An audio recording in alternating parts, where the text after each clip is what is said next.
Assalamualaikum warahmatullahi wabarakatuh. Bismillahirrahmanirrahim. Alhamdulillahi rabbil alamin. Wassalatu wassalamu ala nabiyyinal amin Muhammadin wa alihi wa sahbihi ajma'in, amma ba'du. Hadirin Bapak Ibu jamaah salat subuh rahimakumullah. Kita saat ini berada di puluhan hari yang kedua.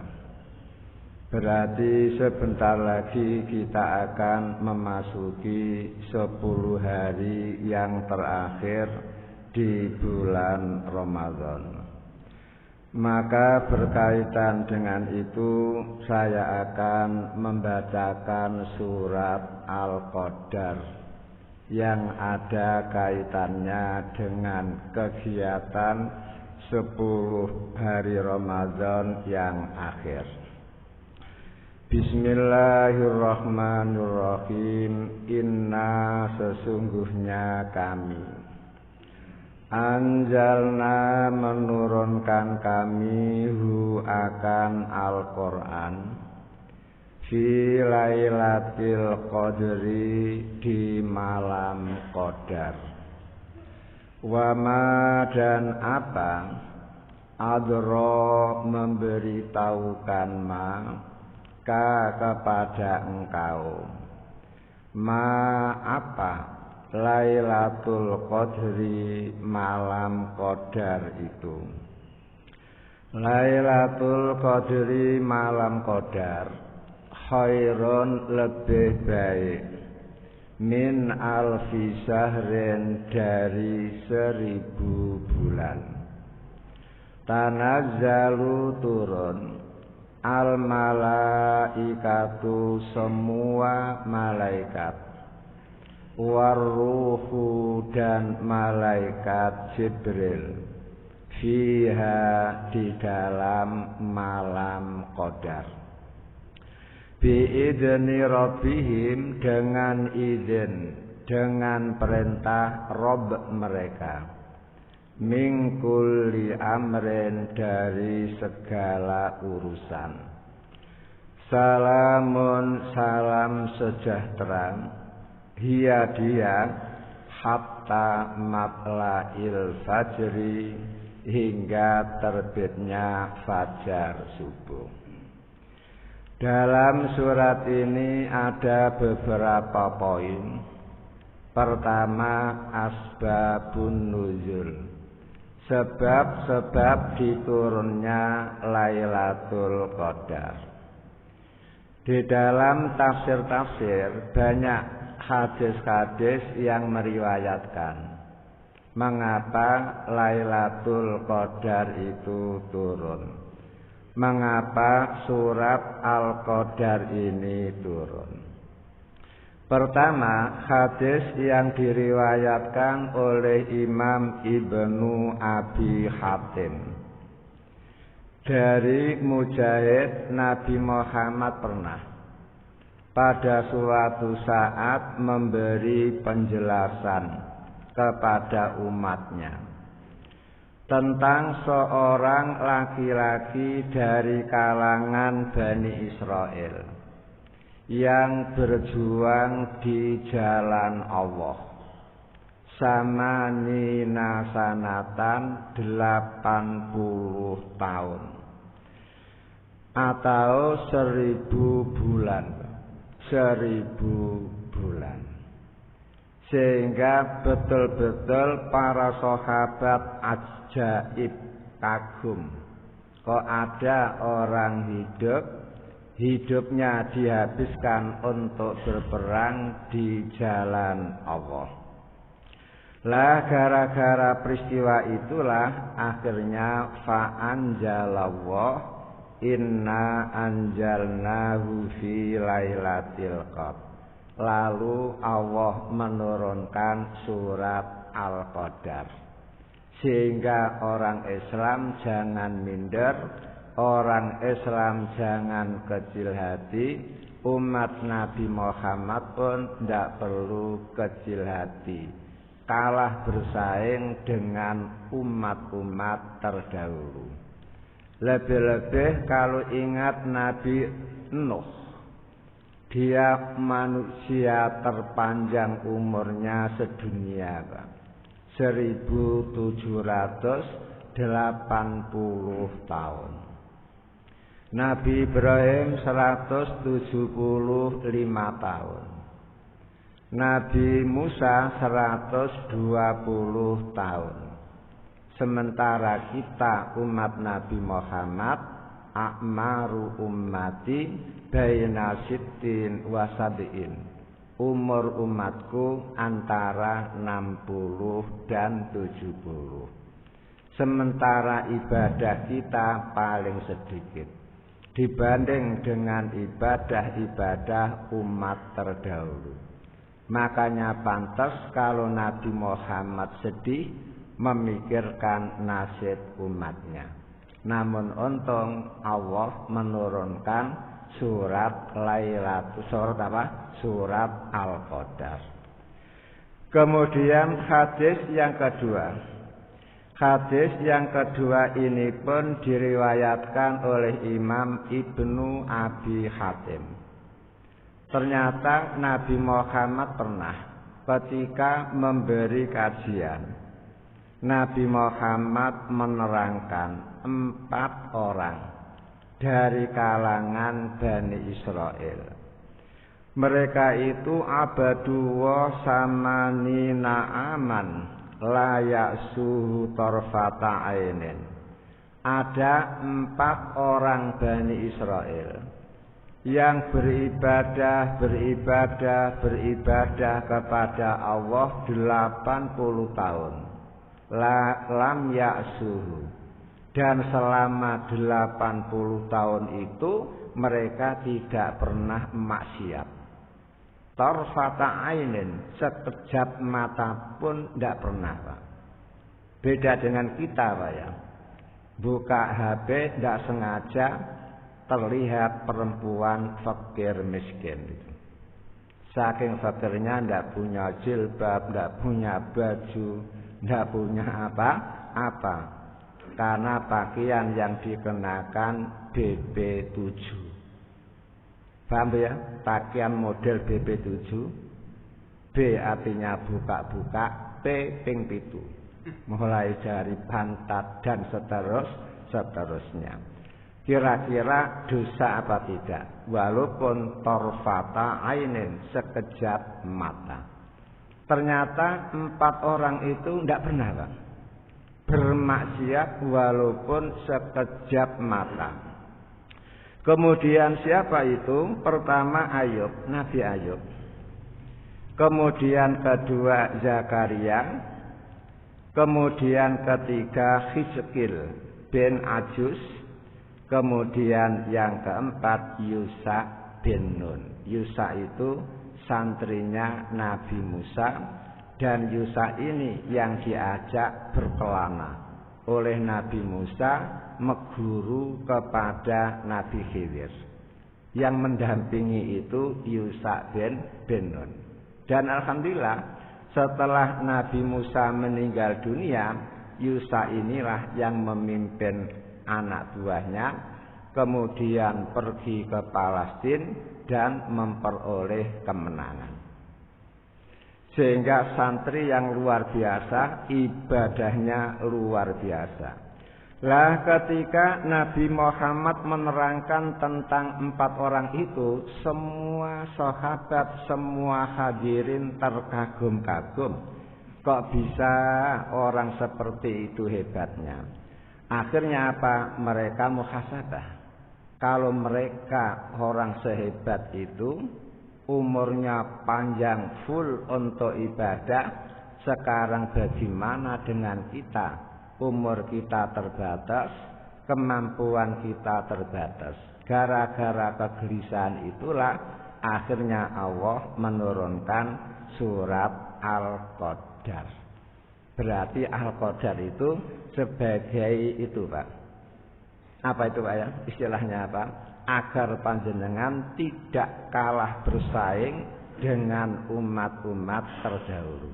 Persaingan di dalam urusan akhirat itu bagus, Pak. Kalau bersaing dengan urusan dunia, kalau tidak dengan cara yang baik malah dosa.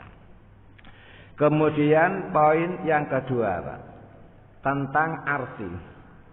Inna anjalnahu fi lailatul qadri.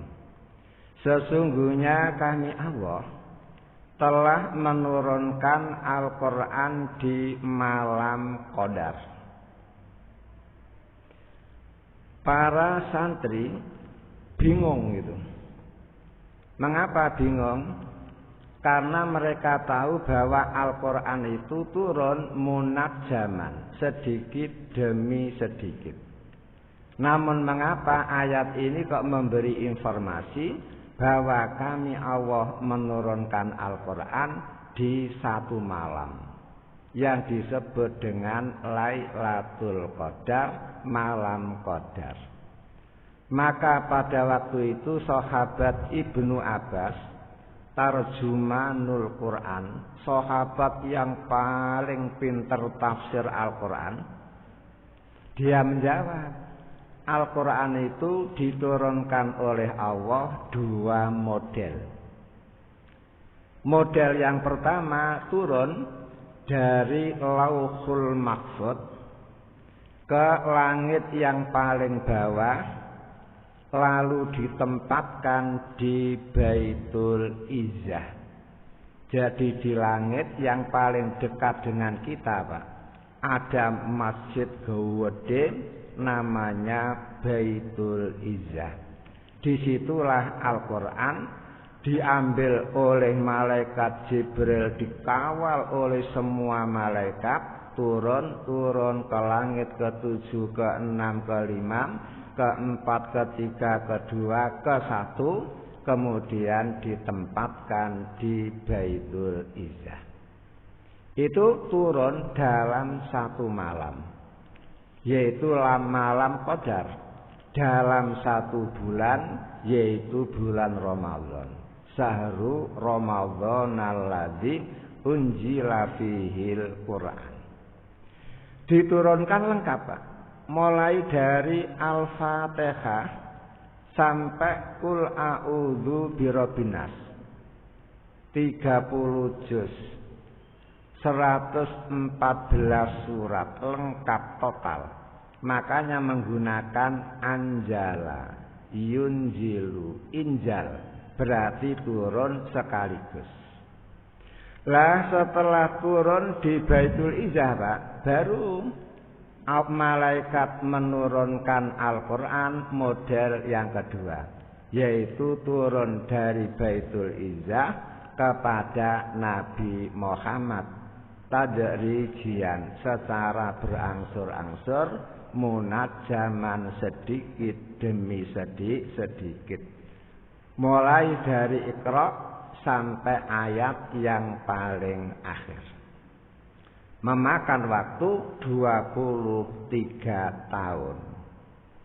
Kadang-kadang turun di Ramadan, kadang-kadang turun di Syawal, kadang-kadang turun di Dzulhijjah, dan seterusnya.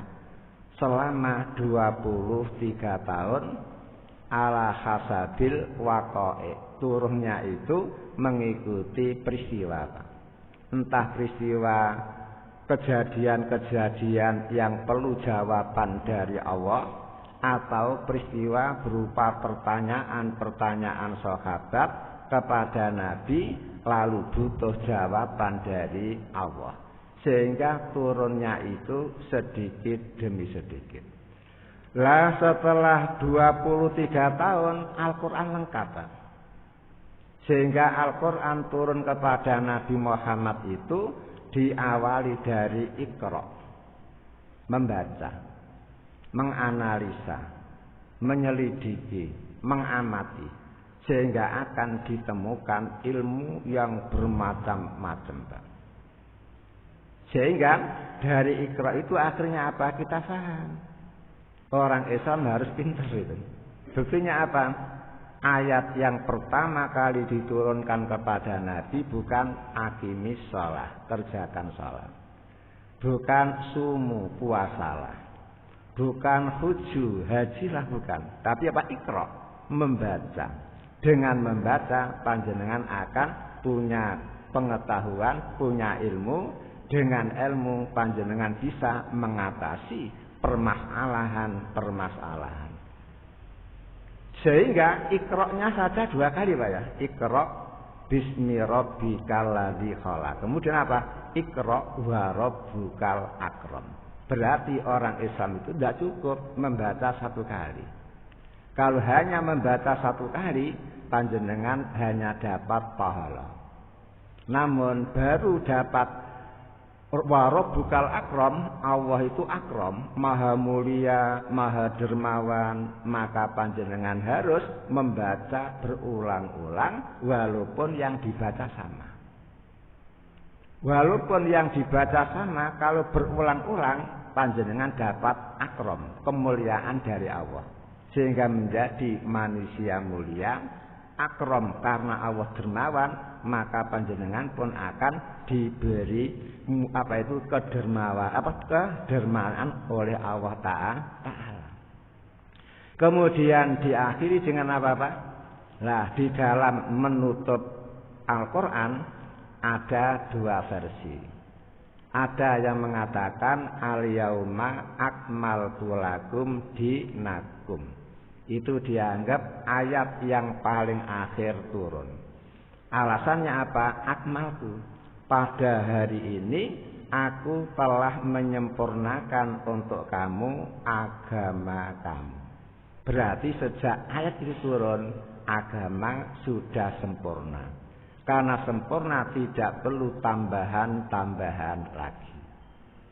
Namun menurut penyelidikan Pak, ternyata setelah al-yauma akmaltu lakum turun, masih banyak ayat-ayat yang turun.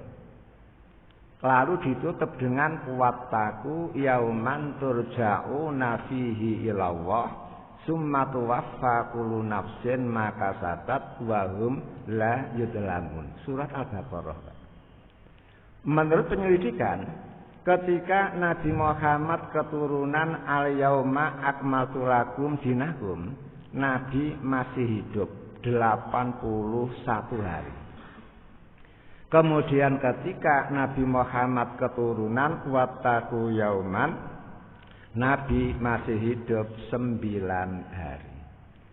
Nah, 2 versi itu bisa Pak digabungkan dengan cara bitori kotil jam'i, metode penggabungan. Kalau menggunakan tori kotu tarjih, metode mana yang lebih kuat, sama-sama kuatnya, hadisnya sama-sama sahih, lah karena sama-sama sahih tidak bisa ditarjih. Akhirnya apa? Pindah menjadi bitoriqatil jam'i, metode penggabungan. Artinya apa? Al-yauma akmaltu lakum dinakum Pak turun yang paling akhir dalam urusan hukum, dalam urusan syariat, dalam urusan faraid, dalam urusan hak dan batil. Sejak al-yauma turun, hukum sudah tidak ada lagi yang turun. Syariat tidak ada lagi yang turun karena sudah sempurna. Namun wattaku yauman masih turun. Karena apa? Bukan untuk hukum, bukan untuk syariat, bukan untuk hak dan batil, namun targhib dan tarhib. Ayat yang turun setelah al-yauma hanya sekedar untuk nyeneng-nyeneng agar jenengan lebih semangat beribadah, tarhib untuk menakut-nakuti agar panjenengan betul-betul bisa melaksanakan perintah Allah, menjauhi larangan Allah. Masih turun banyak. Setelah umur Nabi tinggal 9 hari baru turun wattaku yauman turja'una fihi ilallah. Dengan demikian kedua pendapat tersebut bisa dikumpulkan. Al-yauma turun paling akhir tentang hukum, wattaku yauman paling akhir secara total. Namun yang bisa kita petik, Pak. Nabi Muhammad belajar Al-Quran 23 tahun. Ilmu Quran Nabi baru sempurna, ilmu Islam Nabi baru sempurna, sehingga Nabi orang yang paling kuat memegang Islam, paling kuat memegang Al-Quran. Maka panjenengan punya anak pun harus disekolahkan 23 tahun. Kalau putra putri panjenengan sekolahkan 23 tahun, insya Allah ketika panjenengan diambil, diwafatkan oleh Allah, panjenengan bisa wafat menutup usia dengan senyum mesra. Mengapa? Karena anak panjenengan sudah belajar 23 tahun. Mari kita hitung, Bu. TK 2 tahun. SD 6 tahun berarti 8. SMP, SMA 6 tahun berarti berapa, Bu? 14. S1 4 tahun berarti 18. S2 2 tahun berarti 20. S3 3 tahun berarti 23 tahun. Putra putri panjenengan sudah menjadi abduktur, doktor. Lah kalau sudah doktor, Pak, yakin RJ tidak akan bisa membuat sekolahan untuk sekelas doktor lah ya. Sudah tidak ada sekolahnya. Berarti apa? Ilmunya sudah sampai sidratul muntaha. Tidak ada guru yang mampu, yang berani mengajar doktor. Berarti apa? Sudah pas. Ternyata Nabi Muhammad belajar Al-Quran ya segitu lama-lamanya. Kemudian poin berikutnya, Pak. Ternyata, Pak, apapun yang Al-Quran hinggapi, Pak, semuanya jadi mulia, Pak.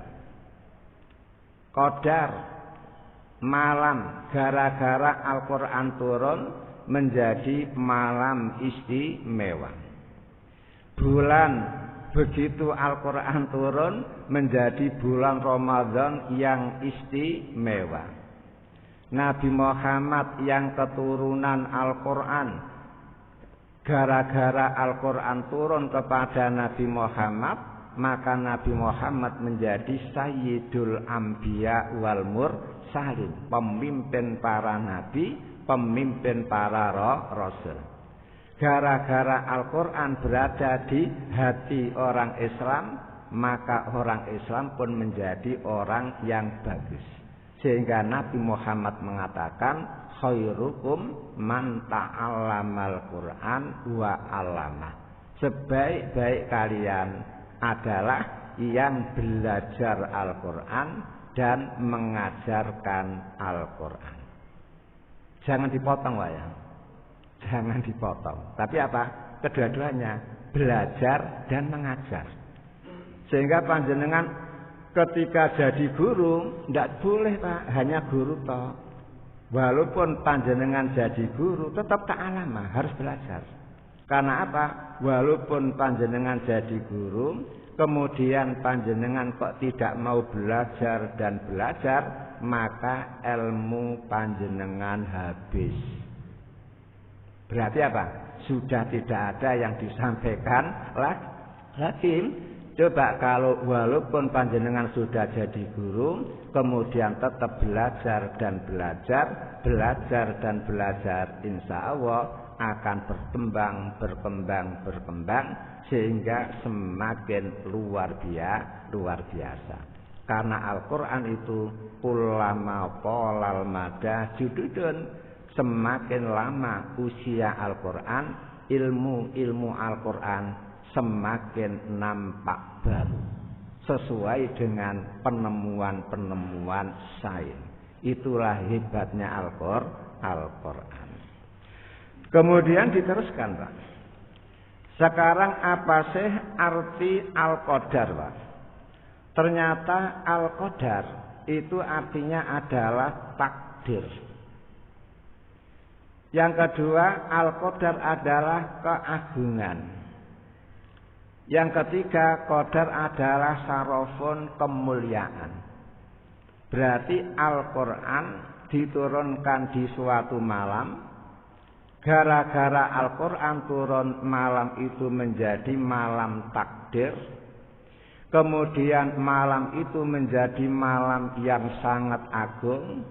Malam itu menjadi malam yang sangat mulia. Kemudian apa kemuliaannya? Maka lihat nanti. Kalau qadar diartikan takdir, Pak. Karena apa? Karena Allah sebelum menghidupkan kita, Pak, manusia, Allah itu sudah menulis nasib kita, takdir kita, Pak. 50 tahun sebelum langit dan bumi diciptakan. Hebat Pak Allah itu. Arsitek mana yang mampu mendesain, Pak? Bangunan belum wujud, namun sudah apa? Semua rincian-rinciannya sudah tertulis rapi. Nasib saya sudah tertulis rapi, nasib panjenengan sudah tertulis rapi sebelum Allah menciptakan langit bumi 50 tahun. Kan hebat itu. Kemudian yang kedua, Pak, setiap tahun Allah itu menjelaskan kepada malaikat takdir-takdir yang terjadi di tahun ini. Nah, Allah menjelaskan takdir-takdir tahunan itu adalah fi lailatul qadri, di malam qadar. Makanya semua malaikat mendengarkan dengan baik kira-kira nasib tahun ini apa yang akan terjadi, bagaimana nasib saya, bagaimana nasib panjenengan, bagaimana nasib Amerika, bagaimana nasib Indonesia, itu dibacakan oleh Allah tiap Lailatul Qadar. Makanya kalau panjenengan kok sedang tidur santai, berarti koyok-koyok mengabaikan. Allah memberi pengumuman bahwa tahun ini yang akan terjadi begini, panjenengan no reken, tidak ngereken, ditinggal tidur kan begitu kan? Coba kalau panjenengan begadang seperti Nabi Muhammad, seperti para malaikat, kan paham, sehingga insya Allah lebih siap untuk menghadapi takdir-takdir setahun ke depan yang akan terjadi, yang akan menimpa kepada kita. Itu urusan Al-Qadar bermakna takdir, Pak. Kemudian sekarang Al-Qadar bermakna keagungan dan kemuliaan. Itu dilanjutkan wa ma adraka ma lailatul qadar. Apa sih yang memberitahukan kepada kamu apa dia Lailatul Qadar? Istifham, Pak. Pertanyaan di sini, Pak, bukan sekedar tidak semata-mata untuk butuh jawaban, Pak. Hanya untuk taswik, agar panjenengan rindu, agar panjenengan terperanjat sehingga ingin tahu. Kalau panjenengan sudah betul-betul taswik, merindukan jawaban, begitu dijawab oleh Allah, langsung panjenengan faham, masuk hati, dan berkesan. Tidak akan hilang. Itulah rahasia mengapa sering-sering Allah tanya ma adraka, apa yang memberitahukan kepada kamu ma Lailatul Qadar, apa sih malam Qadar itu. Kemudian jawaban yang kedua, pertanyaan tersebut hanya sekedar memberitahu bahwa apa yang akan dijawab oleh Allah adalah urusan yang sangat penting, urusan yang sangat dasar, urusan yang sangat hebat, sehingga orang perlu tahu. Itulah pertanyaan wa ma adraka ma Lailatul Qadar. Sekarang apa jawabannya? Lailatul Qadri khairun min alfi syahrin. Malam Qadar nilainya khairun. Bukan baik, Pak, tapi isim tafdhil. Khairun lebih baik daripada ibadah-ibadah yang sama selama 1000 bulan. Salat di Lailatul Qadar 1 kali, maka nilainya lebih baik daripada salat yang sama 1000 bulan. Bukan sama, bukan, tapi lebih baik. Sama dengan begini, Nabi Muhammad mengatakan salat tahajud sekali di Masjidil Haram nilainya lebih baik daripada salat tahajud di Masjid Raudhatul Jannah 100.000 tahun. Berarti kalau panjenengan berhasil, Pak, salat tahajud sekali saja di Masjidil Haram, koyok-koyok panjenengan diberi tambahan umur berapa, Pak? 274 tahun kurang titik. Yang tiap malam tahajud selama 274 tahun. Berarti rugi, Pak, ya, kalau jenengan belum pernah sholat di Masjidil Haram itu. Karena apa? Nilai sholatnya lebih baik daripada sholat yang sama 100.000 tahun. Makanya kalau jenengan haji, pilih haji ongkos biasa, Pak. Agar di sana bisa, Pak, sholat tahajud itu 26 hari kali atau 27 kali.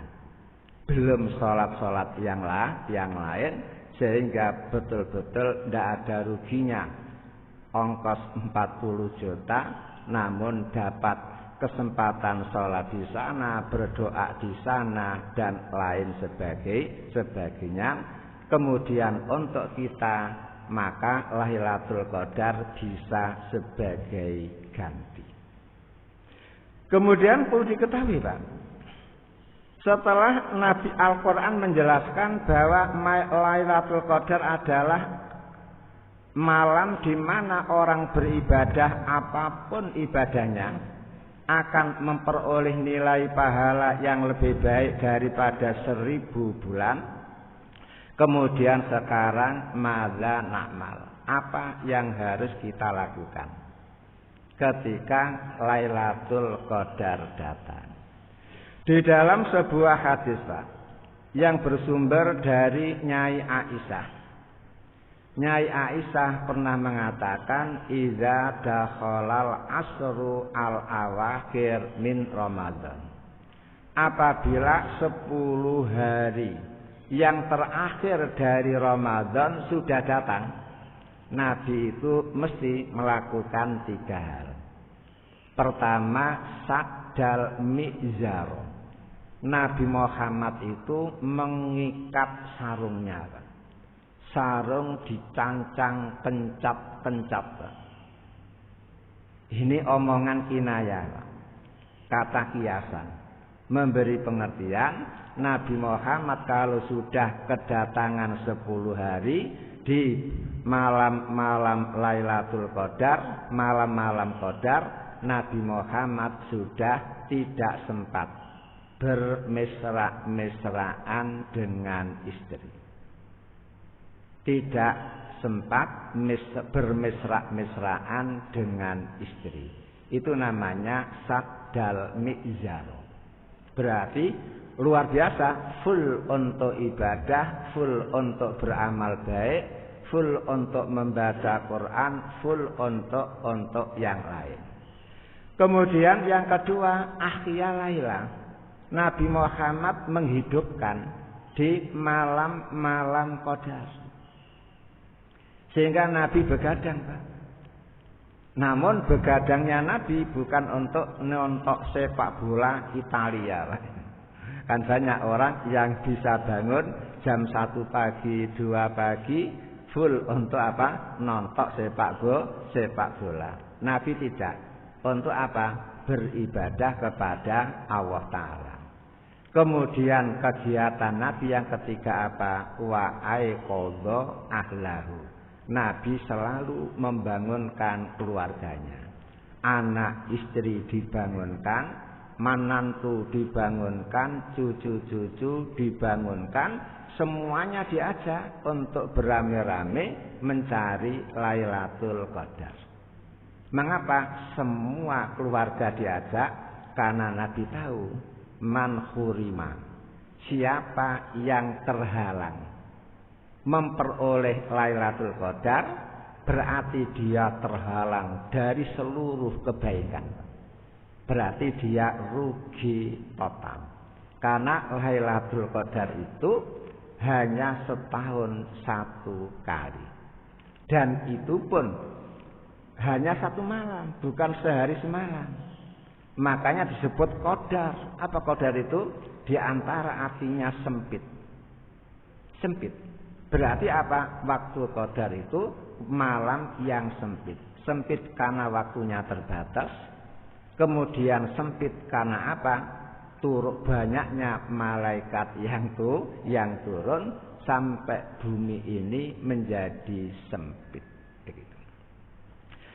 Kemudian diteruskan, apa tanda-tanda Lailatul Qadar turun? Lah ini Pak, ulama-ulama itu masing-masing orang punya pengalaman sendiri. Dan ini yang disebut pengalaman rohani. Makin dekat seseorang kepada Allah, dia akan semakin bisa merasakan turunnya para malaikat. Begitu? Kemudian kalau di dalam hadis Pak, maka ada isyarat bahwa malam Lailatul Qadar bisa dinyatakan turun apabila Pak, keadaan la barida wala haro. Cuaca tidak terlalu panas, cuaca tidak terlalu dingin. Berarti sedang. Itu malam harinya Pak. Namun kalau di pagi hari, matahari ketika terbit itu tidak ada tidak ada apa? Sinar yang menyilaukan mata. Berarti terbitnya matahari di pagi hari, sinarnya itu seolah-olah seperti sinar rembulan, sehingga tidak menyilaukan pandangan mata. Namun panjenengan tidak perlu mengecek hal itu. Yang perlu panjenengan lakukan adalah melakukan seperti yang dilakukan Nabi. Pokoknya begadang dan begadang. Makanya kalau di negeri-negeri Arab rata-rata pejabat-pejabat kelas 4 ke atas lah ya, itu rata-rata mengambil cuti 10 hari yang terakhir di bulan Ramadan untuk takarub kepada Allah Ta'ala. Beda dengan di Indonesia Pak ya, kalau ambil cuti untuk rekreasi, untuk bersenang-senang, menghabiskan apa? Untuk refreshing lah itu ke luar negeri. Namun kalau mereka cuti untuk mendekatkan diri kepada Allah. Dan itulah yang bagus. Karena apa? Kalau kita meninggal dunia, kekayaan kita tidak kita bawa, kemudian jabatan kita juga tidak kita bawa. Yang kita bawa adalah keringat kita, amal kita, usaha-usaha kita. Kemudian diteruskan Pak, tanazzalul malaikatu warruhu fiha. Pada malam itu Pak, semua malaikat turun, termasuk warruhu, malaikat Jibril. Ini menunjukkan bahwa malaikat Jibril itu malaikat istimewa. Mestinya cukup tanazzalul malaikatu fiha. Di malam Qadar semua malaikat turun. Cukup. Namun Al-Quran menyebut tanazzalul malaikatu waruhu. Berarti apa? Habis menyebut umum, lalu menyebut khusus Jibril. Ini menunjukkan bahwa Jibril adalah paling istimewa. Sampai disebut sendiri. Samalah dengan apa? Di masjid sini ada kajian akbar, kemudian coba yang disebut namanya siapa Pak? yang terhormat Bapak Menteri. Nama kan gitu Pak ya. Kemudian baru hadirin hadirat secara umum. Berarti apa? Menteri yang hadir di sini dianggap paling istimewa. Begitu pula sekarang semua malaikat disebut secara umum, khusus Jibril disebut. Ini menunjukkan betapa akrabnya Jibril kepada Allah, betapa kedudukan Jibril kepada Allah. Karena banyaknya turun, Pak. Sampai bumi ini penuh. Tiap tempat yang ada di bumi, Pak, 4 jari-jari. Ada satu malaikat yang meletakkan dahinya sujud kepada Allah. Ini, Pak. Satu malaikat, satu malaikat, satu malaikat, satu malaikat. Itu tiap 4 jari-jari. Di bumi ini ada seorang malaikat yang meletakkan dahinya sujud kepada Allah Ta'ala. Sehingga kata Nabi Muhammad, ka'adadil hasa, persis seperti jumlah batu-batu kecil yang ada di bumi ini. Kemudian mengapa turun? Bi'idni rabbihim. Dia turun karena perintah dari Allah. Perintah dari Allah. Tidak ada Pak, malaikat nyelonong, datang sendiri, tidak ada. Semuanya adalah la ya'sunallah ma amarahum wa yaf'aluna ma yu'marun. Surat Tahrim. Malaikat itu tidak pernah durhaka kepada Allah dan selalu siap untuk melaksanakan apapun yang diperintahkan oleh Allah Ta'ala. Kemudian untuk apa dia turun? Li'aisain. Untuk apa? Para malaikat itu turun, Pak. Ternyata turunnya itu adalah min kulli amrin. Itu Al-Qur'annya, Pak. Kalau di dalam hadis diterangkan lain, tambahan, Pak. Turunnya malaikat itu pertama, Pak, liyu'amminu doa al-mu'minin. Untuk mengamini doa-doa orang mukmin. Makanya panjenengan ketika menghadang Lailatul Qadar, perbanyaklah doa kepada Allah. Insyaallah waktunya waktu mustajab, panjenengan dapat amin dari malaikat, malaikat makhluk yang suci yang dekat kepada Allah, kira-kira bertambah mustajab apa tidak? Makanya rugi kalau panjenengan ketika kedatangan Lailatul Qadar tidak kasratul doa, tidak memperbanyak doa kepada Allah Ta'ala. Kemudian di samping itu, Pak, di samping itu, yang kedua, turunnya para malaikat itu ternyata membawa keberkahan, membawa kerahmatan, dan membawa sakinah, ketentraman hati, kedamaian. Sehingga di dalam sebuah hadis riwayat Imam Muslim, Nabi Muhammad mengatakan, tidaklah suatu kaum berkumpul di rumah Allah, yaitu masjid, yang yadhkuruna Allah, zikir kepada Allah, melainkan malaikat akan mengepung kepada kita, rahmah Allah akan dicurah-curahkan, sakinah, ketentraman hati, ketentraman keluarga akan dicurah-curahkan di malam itu. Wadzakarahumullah, Allah bangga. Saking bangganya nama-nama panjenengan disebut di hadapan para malaikat, sehingga semua malaikat kenal dengan panjenengan. Sehingga panjenengan menjadi manusia terkenal di langit, walaupun di bumi rapat RT saja tidak diundang, Pak ya. Karena tidak terkenal, Pak itu. Apatah lagi rapat kelas provinsi, malah tidak sama sekali.